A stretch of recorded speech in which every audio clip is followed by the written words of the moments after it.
మహిళా సంఘాలకు good news చెప్పారు మంత్రి సీతక్క.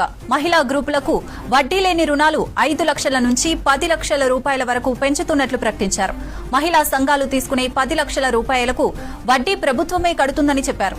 తెలంగాణ మహిళా రాష్ట్ర ప్రజలందరికీ ముఖ్య విషయం తెలియజేయనిది ఏమనగా, తెలంగాణ రాష్ట్ర ప్రభుత్వం డ్వాక్రా మహిళా సంఘాలందరికీ 5 లక్షల నుండి 10 లక్షల వరకు రుణాలు ఇవ్వనున్నారు.